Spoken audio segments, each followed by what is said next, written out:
ಸ್ನೇಹಿತರೆ, ಪೊರಕೆಯನ್ನು ಬಳಸುವ ಪ್ರತಿಯೊಬ್ಬರು ತಿಳಿಯಲೇಬೇಕಾದ ಅದ್ಭುತ ಮಾಹಿತಿ ನಿಮಗಾಗಿ. ಪೊರಕೆ ವಿಚಾರದಲ್ಲಿ ಈ ಹನ್ನೊಂದು ತಪ್ಪು ಖಂಡಿತವಾಗಿಯೂ ಮಾಡಬೇಡಿ. ಆ ತಪ್ಪು ಮಾಡಿದ್ದಲ್ಲಿ ಮನೆಗೆ ದರಿದ್ರ ಒಕ್ಕರಿಸುವುದು ಖಚಿತ. ಸ್ಕಿಪ್ ಮಾಡದೆ ಪೂರ್ತಿ ಮಾಹಿತಿಯನ್ನು ನೋಡಿ, ಏಕೆಂದರೆ ಅರ್ಧಂಬರ್ಧ ತಿಳಿಯುವ ಜ್ಞಾನ ಅಥವಾ ಮಾಹಿತಿ ಯಾವತ್ತಿಗೂ ವ್ಯರ್ಥ. ಅದಕ್ಕಾಗಿ ಪೂರ್ತಿ ಮಾಹಿತಿಯನ್ನು ಕೇಳಿ. ಈ ಮಾಹಿತಿಯನ್ನು ತಿಳಿದುಕೊಂಡರೆ ಇಂದೇ ನಿಮ್ಮ ಅದೃಷ್ಟ ದುಪ್ಪಟ್ಟಾಗುವುದರಲ್ಲಿ ಯಾವುದೇ ಅನುಮಾನವಿಲ್ಲ. ಅಂತಹ ಅದ್ಭುತ ಮಾಹಿತಿ ಇದು.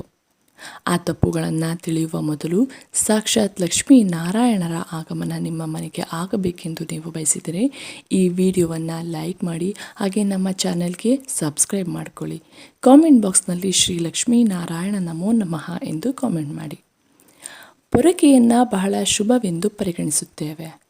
ಎಲ್ಲಿ ಇಡಬೇಕು, ಹೇಗೆ ಇಡಬೇಕು, ಯಾವ ದಿನ ಮನೆಗೆ ತರಬೇಕು ಎಲ್ಲವನ್ನ ತಿಳಿದು ಲಕ್ಷ್ಮೀ ಕೃಪೆಗೆ ಪಾತ್ರರಾಗಿ.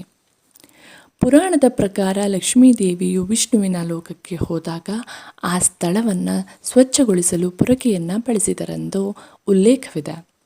ಹಾಗಾಗಿ ಅದನ್ನು ಸರಿಯಾಗಿ ಬಳಸಬೇಕು. ಪೊರಕೆಯನ್ನು ದಾಟುವುದು, ತುಳಿಯುವುದು ಮಾಡಬಾರದು. ಪೊರಕೆಯನ್ನು ಕೇವಲ ಕಸಗುಡಿಸುವ ಸಾಧನವೆಂದು ನೋಡದೆ ಹಿಂದೂ ಸಂಪ್ರದಾಯದಲ್ಲಿ ಅದನ್ನು ಮಹಾಲಕ್ಷ್ಮಿಯ ಸಂಕೇತವೆಂದು ಪರಿಗಣಿಸಲಾಗುತ್ತದೆ. ಈ ಸಂಬಂಧದ ಹಿಂದಿರುವ ಮುಖ್ಯ ಕಾರಣಗಳು ಇಲ್ಲಿವೆ. ಸ್ವಚ್ಛತೆಯೇ ದೈವತ್ವ. ಸ್ವಚ್ಛತೆ ಇರುವಲ್ಲಿ ಲಕ್ಷ್ಮಿ ವಾಸಿಸುತ್ತಾಳೆ ಎಂಬುದು ಹಿರಿಯರ ಮಾತು. ಪೊರಕೆಯು ಮನೆಯಲ್ಲಿರುವ ಕೊಳೆ ಮತ್ತು ದರಿದ್ರವನ್ನು ಹೊರಹಾಕಿ ಮನೆಯನ್ನು ಶುದ್ಧಗೊಳಿಸುತ್ತದೆ.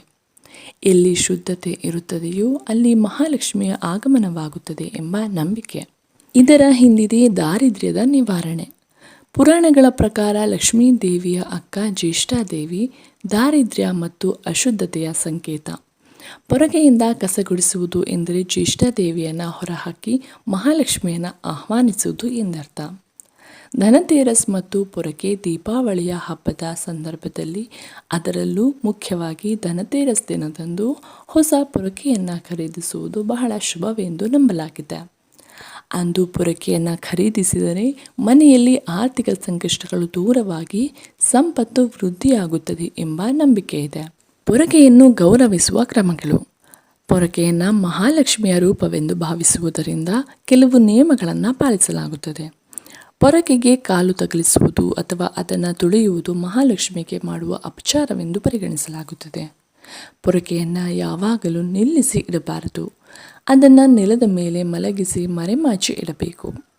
ಸೂರ್ಯಾಸ್ತದ ನಂತರ ಮನೆಯನ್ನು ಗುಡಿಸುವುದು ಶುಭವಲ್ಲ ಎಂಬ ನಂಬಿಕೆ ಇದೆ, ಏಕೆಂದರೆ ಅದು ಮನೆಯ ಐಶ್ವರ್ಯವನ್ನು ಹೊರಹಾಕಿದಂತೆ ಎಂದು ಭಾವಿಸಲಾಗುತ್ತದೆ. ಈ ಮಾಹಿತಿಗೆ ಸಂಬಂಧಿಸಿದಂತೆ ಪೊರಕೆಯನ್ನು ಮನೆಯಲ್ಲಿ ಎಲ್ಲಿಡಬೇಕು ಅಥವಾ ವಾಸ್ತು ಪ್ರಕಾರ ಅದರ ಮಹತ್ವವೇನು ಎಂಬುದರ ಬಗ್ಗೆ ಹೆಚ್ಚಿನ ವಿವರ ಈಗ ತಿಳಿಸುತ್ತೇನೆ, ಕೇಳಿ. ಸ್ನೇಹಿತರೆ, ವಾಸ್ತುಶಾಸ್ತ್ರದ ಪ್ರಕಾರ ನೈಋತ್ಯ, ಪಶ್ಚಿಮ, ದಕ್ಷಿಣ ದಿಕ್ಕುಗಳಲ್ಲಿ ಪೊರಕೆಗಳನ್ನು ಇಡಬೇಕು. ಶನಿವಾರದಂದು ಪೊರಕೆಯನ್ನು ಖರೀದಿ ಮಾಡಬೇಕು. ಇದರಿಂದ ಲಕ್ಷ್ಮಿ ಹಾಗೂ ಶನಿದೇವರ ಆಶೀರ್ವಾದ ಇರುತ್ತದೆ. ಪೊರಕೆಗಳನ್ನು ನಿಲ್ಲಿಸಿದ ಸ್ಥಿತಿಯಲ್ಲಿ ಇಡಬಾರದು. ಅದನ್ನು ಮಲಗಿಸಿ ವಿಶ್ರಾಂತಿ ಇರುವ ರೂಪದಲ್ಲಿ ಇಡಬೇಕು ಹಾಗೂ ಗಲೀಜಾಗಿರುವ ಸ್ಥಳಗಳಲ್ಲಿ ಇಡಬಾರದು. ಹೊಸ ಮನೆಗೆ ಹೋದಾಗ ಹೊಸ ಪೊರಕೆಯನ್ನು ಖರೀದಿ ಮಾಡಿ. ಬಿದಿರಿನ ಪೊರಕೆ ಉತ್ತಮವಾದದ್ದು ಹಾಗೂ ಮುರಿದ ಪೊರಕೆಗಳನ್ನು ಬಳಸಬೇಡಿ. ಸ್ನೇಹಿತರೆ, ಪೊರಕೆ ಹಳೆಯದಾದರೆ ಗುರುವಾರ ಮತ್ತು ಶುಕ್ರವಾರ ಅದನ್ನು ಮನೆಯಿಂದ ಹೊರಕ್ಕೆ ಹಾಕಬೇಡಿ. ಗುರುವಾರ ಶ್ರೀಮನ್ನಾರಾಯಣ ಮತ್ತು ಶುಕ್ರವಾರ ಲಕ್ಷ್ಮೀದೇವಿಯ ದಿನವಾಗಿದೆ. ಈ ದಿನ ಮನೆಯಿಂದ ಪೊರಕೆಯನ್ನು ಹೊರಗಿಟ್ಟರೆ ಲಕ್ಷ್ಮಿ ಮನೆಯಿಂದ ಹೊರಗೆ ಹೋಗುತ್ತಾಳೆ ಎನ್ನಲಾಗುತ್ತದೆ. ಪೊರಕೆ ಖರೀದಿಗೂ ದಿನ ಇದೆ. ಶುಕ್ರವಾರ ಅಥವಾ ಶನಿವಾರ ಪೊರಕೆಯನ್ನು ಖರೀದಿಸಿ, ಇದು ಶುಭ ದಿನ ಎನ್ನಲಾಗುತ್ತದೆ. ಈ ದಿನ ಪೊರಕೆ ಖರೀದಿ ಮಾಡಿದರೆ ಮನೆಯ ಆರ್ಥಿಕ ಸ್ಥಿತಿ ಚೆನ್ನಾಗಿರುತ್ತದೆ ಅಂತೆ. ಸಂಪತ್ತು ಸಮೃದ್ಧಿಯಾಗುತ್ತದೆ ಅಂತೆ. ವಾಸ್ತು ಪಂಡಿತರ ಪ್ರಕಾರ ಕೃಷ್ಣ ಪಕ್ಷದಲ್ಲೇ ಹೊಸ ಪೊರಕೆಯನ್ನು ಖರೀದಿಸಬೇಕಂತೆ. ಶುಕ್ಲ ಪಕ್ಷದಲ್ಲಿ ಪೊರಕೆಯನ್ನು ಖರೀದಿ ಮಾಡುವುದು ಸರಿಯಲ್ಲ. ಪೊರಕೆ ಮನೆಯಲ್ಲಿ ಎಲ್ಲೆಂದರಲ್ಲಿ ಇಡಬಾರದು. ಮನೆಯಲ್ಲಿ ಯಾರ ದೃಷ್ಟಿಯೂ ಬೀಳದ ಜಾಗದಲ್ಲಿ ಪೊರಕೆಯನ್ನು ಇಡಬೇಕು. ಯಾವತ್ತಿಗೂ ಕೂಡ ಗಂಡ ಹೆಂಡತಿ ಮಲಗುವ ಹಾಸಿಗೆಯ ಕೆಳಗೆ ಪೊರಕೆಯನ್ನು ಇಡುವಂತಹ ತಪ್ಪನ್ನು ಮಾಡಬೇಡಿ. ಸೂರ್ಯಾಸ್ತದ ಬಳಿಕ ಯಾವತ್ತಿಗೂ ಪೊರಕೆಯನ್ನು ಬಳಸಬಾರದು ಎನ್ನುತ್ತಾನೆ. ಕೆಲವರು ಕೋಪ ಬಂದಾಗ ಪೊರಕೆಯಲ್ಲಿ ಹೊಡೆದು ಬಿಡುತ್ತಾರೆ. ಯಾವುದೇ ಕಾರಣಕ್ಕೂ ಇಂತಹ ತಪ್ಪನ್ನು ಮಾಡಬೇಡಿ. ಪೊರಕೆಯನ್ನು ಕಾಲಿನಿಂದ ತುಳಿಯಬೇಡಿ ಅಥವಾ ಕಾಲಿನಿಂದ ಸರಿಸುವುದನ್ನು ಮಾಡಬೇಡಿ. ಪೊರಕೆಯನ್ನು ದಾಟಬಾರದು. ಇದೆಲ್ಲ ನಿಷಿದ್ಧ. ಅಡುಗೆ ಮನೆಯನ್ನು ಗುಡಿಸಲು ಪ್ರತ್ಯೇಕ ಪೊರಕೆಯನ್ನು ಇಟ್ಟುಕೊಳ್ಳಿ. ಇದು ತುಂಬ ಶುಭ ಎನ್ನಲಾಗುತ್ತದೆ. ಮನೆ ಒಳಗೆ ಮತ್ತು ಹೊರಗಡೆ ಗುಡಿಸಲು ಒಂದೇ ಪೊರಕೆಯನ್ನು ಬಳಸಬೇಡಿ. ಮನೆಯಲ್ಲಿ ಮೊಂಡು ಪೊರಕೆಯನ್ನು ಬಳಸಿದರೆ ಅದು ದರಿದ್ರದ ಸಂಕೇತ. ಹಾಸಿಗೆಯನ್ನು ಪೊರಕೆಯಿಂದ ಕ್ಲೀನ್ ಮಾಡಬೇಡಿ. ಯಾರಾದರೂ ಮನೆಯಿಂದ ಹೊರಹೋದ ತಕ್ಷಣ ಮನೆಯಲ್ಲಿ ಕಸವನ್ನು ಗುಡಿಸಬಾರದು. ಕಾರಣ ಇದು ಯಾವುದಾದರೂ ಅಪಘಾತಕ್ಕೆ ಕಾರಣವಾಗಬಹುದು. ಇನ್ನು ಪೊರಕೆಯಿಂದ ದೃಷ್ಟಿ ತೆಗೆಯುವವರು ಮನೆಯ ಹೊರಗಡೆ ನಿಲ್ಲಿಸಿ ದೃಷ್ಟಿಯನ್ನು ತೆಗೆಯಿರಿ. ಹಾಗೆಯೇ ಕಡ್ಡಿ ಪೊರಕೆಯಿಂದ ದೃಷ್ಟಿ ತೆಗೆಯುವುದಾದರೆ ನಿಮ್ಮ ಮನೆಯ ಗೇಟಿನ ಬಳಿ ತೆಗೆಯುವುದು ಬಹಳ ಒಳ್ಳೆಯದು. ನೀವು ನಿಮ್ಮ ಮನೆಯನ್ನು ಬದಲಾಯಿಸಿದರೆ ಹೊಸ ಮನೆಯಲ್ಲಿ ಬಳಸಲು ಹೊಸ ಪೊರಕೆಯನ್ನು ಬಳಸಿ. ವಾಸ್ತುಶಾಸ್ತ್ರದ ಪ್ರಕಾರ ಈ ರೀತಿ ಮಾಡುವುದು ಉತ್ತಮ ಹೆಜ್ಜೆ.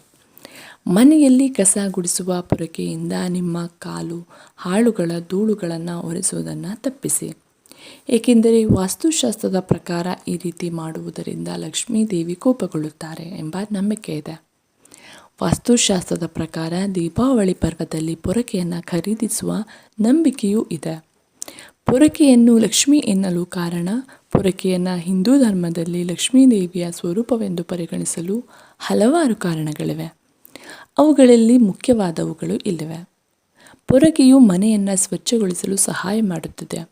ಲಕ್ಷ್ಮೀ ದೇವಿಯು ಶುಚಿತ್ವ ಮತ್ತು ಸಮೃದ್ಧಿಯ ಅಧಿದೇವತೆ. ಮನೆ ಸ್ವಚ್ಛವಾಗಿದ್ದರೆ ಅಲ್ಲಿ ಲಕ್ಷ್ಮಿಯು ನೆಲೆಸುತ್ತಾಳೆ ಎಂಬ ನಂಬಿಕೆ ಇದೆ. ಈ ದೃಷ್ಟಿಯಿಂದ ಪೊರಕೆಯು ಶುಚಿತ್ವವನ್ನು ಕಾಪಾಡಲು ಸಹಕರಿಸುವುದರಿಂದ ಲಕ್ಷ್ಮಿಯ ಸ್ವರೂಪ ಎಂದು ಭಾವಿಸಲಾಗುತ್ತದೆ. ಕಸ ಮತ್ತು ಕೊಳೆಯನ್ನು ಹೊರಹಾಕುವ ಮೂಲಕ ಪೊರಕೆಯು ನಕಾರಾತ್ಮಕ ಶಕ್ತಿಗಳನ್ನು ಅಥವಾ ಅಶುಭಗಳನ್ನು ಮನೆಯಿಂದ ಹೊರಹಾಕುತ್ತದೆ ಎಂದು ನಂಬಲಾಗುತ್ತದೆ. ಲಕ್ಷ್ಮೀ ದೇವಿ ಕೂಡ ಅಶುಭಗಳನ್ನು ದೂರ ಮಾಡಿ ಧನಾತ್ಮಕ ಶಕ್ತಿ ಮತ್ತು ಸಂಪತ್ತನ್ನು ತರುವಳು. ಪೊರಕೆ ಮಾಡುವ ಕೆಲಸವು ಶ್ರಮ ಮತ್ತು ಕಷ್ಟವನ್ನು ಸೂಚಿಸುತ್ತದೆ. ಕಷ್ಟಪಟ್ಟು ಕೆಲಸ ಮಾಡುವವರ ಮನೆಯಲ್ಲಿ ಲಕ್ಷ್ಮಿ ನೆಲೆಸುತ್ತಾಳೆ ಎಂಬ ನಂಬಿಕೆ ಇದೆ. ಹಾಗಾಗಿ ಪೊರಕೆಯು ಶ್ರಮದ ಸಂಕೇತವಾಗಿಯೂ ಸಂಪತ್ತಿನ ಮೂಲವಾಗಿಯೂ ನೋಡಲ್ಪಡುತ್ತದೆ. ಪೊರಕೆಯನ್ನು ಲಕ್ಷ್ಮಿಯ ಸ್ವರೂಪವೆಂದು ಪರಿಗಣಿಸುವುದರಿಂದ ಅದನ್ನು ಗೌರವದಿಂದ ಕಾಣಲಾಗುತ್ತದೆ. ಪೊರಕೆಯನ್ನು ಕಾಲಿನಿಂದ ಒದೆಯುವುದು ಅಥವಾ ನಿರ್ಲಕ್ಷಿಸುವುದು ಲಕ್ಷ್ಮೀ ದೇವಿಗೆ ಅಪಚಾರವೆಂದು ಭಾವಿಸಲಾಗುತ್ತದೆ. ಇದು ಸಂಪತ್ತನ್ನು ಗೌರವಿಸುವ ಮತ್ತು ಅದನ್ನು ಸಂರಕ್ಷಿಸುವ ಮನೋಭಾವವನ್ನು ಸೂಚಿಸುತ್ತದೆ. ಪೊರಕೆಯು ಸಣ್ಣದಾದರೂ ಮನೆಯ ಶುಚಿತ್ವದಲ್ಲಿ ಪ್ರಮುಖ ಪಾತ್ರ ವಹಿಸುತ್ತದೆ. ಇದು ಮನೆಯನ್ನು ವ್ಯವಸ್ಥಿತವಾಗಿಡಲು ಸಹಾಯ ಮಾಡುತ್ತದೆ. ಈ ರೀತಿಯಲ್ಲಿ ಇದು ಮನೆಯ ಅಭಿವೃದ್ಧಿಗೆ ಪರೋಕ್ಷವಾಗಿ ಸಹಕರಿಸುತ್ತದೆ. ಇದು ಲಕ್ಷ್ಮೀ ದೇವಿಯ ಆಶೀರ್ವಾದಕ್ಕೆ ಕಾರಣವಾಗುತ್ತದೆ. ಈ ಕಾರಣಗಳಿಂದ ಪೊರಕೆಯನ್ನು ಕೇವಲ ಒಂದು ವಸ್ತು ಎಂದು ನೋಡದೆ ಸಂಪತ್ತು, ಶುಚಿತ್ವ ಮತ್ತು ಸಮೃದ್ಧಿಯ ಪ್ರತೀಕವಾದ ಲಕ್ಷ್ಮೀ ದೇವಿಯ ಸ್ವರೂಪವೆಂದು ಹಿಂದೂ ಸಂಪ್ರದಾಯದಲ್ಲಿ ಪೂಜಿಸಲಾಗುತ್ತದೆ. ಪೊರಕೆ ವಾಸ್ತುಶಾಸ್ತ್ರದ ಪ್ರಕಾರ ಕೆಲವು ಮುಖ್ಯವಾದ ನಿಯಮಗಳು ಇಲ್ಲಿವೆ. ಪೊರಕೆಯನ್ನು ಮನೆಯ ನೈಋತ್ಯ ಅಥವಾ ಪಶ್ಚಿಮ ದಿಕ್ಕಿನಲ್ಲಿ ಇಡಬೇಕು. ಈ ದಿಕ್ಕುಗಳು ಸ್ಥಿರತೆ ಮತ್ತು ಸಮೃದ್ಧಿಯನ್ನು ಸೂಚಿಸುತ್ತದೆ. ಯಾವುದೇ ಕಾರಣಕ್ಕೂ ಪೊರಕೆಯನ್ನು ಈಶಾನ್ಯ ದಿಕ್ಕಿನಲ್ಲಿ ಇಡಬಾರದು, ಏಕೆಂದರೆ ಈ ದಿಕ್ಕು ದೈವಿಕ ಶಕ್ತಿಯನ್ನು ಪ್ರತಿನಿಧಿಸುತ್ತದೆ. ಪೊರಕೆಯನ್ನು ಅಡುಗೆ ಮನೆ ಅಥವಾ ದೇವರ ಕೋಣೆಯ ಬಳಿ ಇಡಬಾರದು. ಅಲ್ಲದೆ ಅದು ಎಲ್ಲರಿಗೂ ಕಾಣಿಸುವಂತೆ ಇಡಬಾರದು. ಅದನ್ನು ಕಣ್ಣಿಗೆ ಕಾಣದಂತೆ ಒಂದು ಮೂಲೆಯಲ್ಲಿ ಅಥವಾ ಮಕ್ಕಳು ಮಲಗುವ ಹಾಸಿಗೆಯ ಕೆಳಗೆ ಇಡಬಹುದು. ಪೊರಕೆಯನ್ನು ಯಾವಾಗಲೂ ಮಲಗಿಸಿ ಇಡಬೇಕು. ನೇರವಾಗಿ ನಿಲ್ಲಿಸಬಾರದು. ಹೊಸ ಪೊರಕೆಯನ್ನು ಖರೀದಿಸಲು ಶುಕ್ರವಾರ ಮತ್ತು ಶನಿವಾರವನ್ನು ಮಂಗಳಕರವೆಂದು ಪರಿಗಣಿಸಲಾಗುತ್ತದೆ. ಮಂಗಳವಾರ ಮತ್ತು ಗುರುವಾರ ಪೊರಕೆಯನ್ನು ಖರೀದಿಸುವುದನ್ನು ತಪ್ಪಿಸಬೇಕು. ಮನೆಯನ್ನು ಸ್ವಚ್ಛಗೊಳಿಸಿದ ನಂತರ ಪೊರಕೆಯನ್ನು ತಕ್ಷಣವೇ ಅದರ ಸ್ಥಾನದಲ್ಲಿ ಇಡಬೇಕು. ಅದನ್ನು ಹಾಗೆಯೇ ಬಿಡಬಾರದು. ಹಳೆಯದಾದ ಮತ್ತು ಮುರಿದ ಪೊರಕೆಯನ್ನು ಮನೆಯಲ್ಲಿ ಇಟ್ಟುಕೊಳ್ಳಬಾರದು. ಅದನ್ನು ಶೀಘ್ರವಾಗಿ ಬದಲಾಯಿಸುವುದು ಒಳ್ಳೆಯದು. ಸೂರ್ಯಾಸ್ತದ ನಂತರ ಮನೆಯನ್ನು ಪೊರಕೆಯಿಂದ ಗುಡಿಸಬಾರದು, ಏಕೆಂದರೆ ಇದು ಲಕ್ಷ್ಮೀ ದೇವಿಗೆ ಅಪಮಾನ ಮಾಡಿದಂತೆ ಎಂದು ನಂಬಲಾಗಿದೆ. ಪೊರಕೆಯನ್ನು ಲಕ್ಷ್ಮೀ ದೇವಿಯ ಸಂಕೇತವೆಂದು ಪರಿಗಣಿಸಲಾಗುತ್ತದೆ. ಆದ್ದರಿಂದ ಅದನ್ನು ಗೌರವದಿಂದ ನೋಡಿಕೊಳ್ಳಬೇಕು ಮತ್ತು ಕಾಲಿನಿಂದ ಹೊದೆಯಬಾರದು. ಈ ನಿಯಮಗಳನ್ನು ಪಾಲಿಸುವುದರಿಂದ ಮನೆಯಲ್ಲಿ ಸಕಾರಾತ್ಮಕ ಶಕ್ತಿ ಮತ್ತು ಸಮೃದ್ಧಿ ಹೆಚ್ಚಾಗುತ್ತದೆ. ಸ್ನೇಹಿತರೆ, ಗಮನಿಸಿ, ಪೊರಕೆಯನ್ನು ಗೌರವದಿಂದ ಕಾಣುವುದು ಅಂಧಶ್ರದ್ಧೆಯಲ್ಲ. ಬದಲಿಗೆ ನಮ್ಮ ಮನೆಯನ್ನು ಶುಚಿಯಾಗಿಡುವ ವಸ್ತುವಿನ ಬಗ್ಗೆ ನಮಗಿರುವ ಕೃತಜ್ಞತೆ ಮತ್ತು ಶಿಸ್ತಿನ ಸಂಕೇತವಾಗಿದೆ. ಈ ಮಾಹಿತಿಯು ವಾಸ್ತುಶಾಸ್ತ್ರದ ನಂಬಿಕೆಗಳನ್ನು ಆಧರಿಸಿದೆ ಮತ್ತು ವೈಯಕ್ತಿಕ ನಂಬಿಕೆಗಳು ಭಿನ್ನವಾಗಿರಬಹುದು. ಆದರೆ ಹಿರಿಯರು ಏನೇ ಹೇಳಿದ್ದರೂ, ಯಾವುದೇ ಸಂಪ್ರದಾಯ ಮಾಡಿದ್ದರೂ ಎಲ್ಲವೂ ನಮ್ಮ ಏಳಿಗೆಗಾಗಿಯೇ. ಸ್ನೇಹಿತರೆ, ಈ ಮಾಹಿತಿ ನಿಮಗೆ ಇಷ್ಟವಾದರೆ ದಯವಿಟ್ಟು ಲೈಕ್ ಮಾಡೋದನ್ನು ಮರಿಬೇಡಿ ಹಾಗೂ 3 ಜನರಿಗೆ ಈ ವಿಡಿಯೋವನ್ನು ಶೇರ್ ಮಾಡಿ. ಮತ್ತಷ್ಟು ವಿಡಿಯೋಸ್ಗಳಿಗಾಗಿ ನಮ್ಮ ಚಾನಲನ್ನು ಸಬ್ಸ್ಕ್ರೈಬ್ ಮಾಡಿಕೊಳ್ಳಿ. ಎಲ್ಲರಿಗೂ ಧನ್ಯವಾದಗಳು.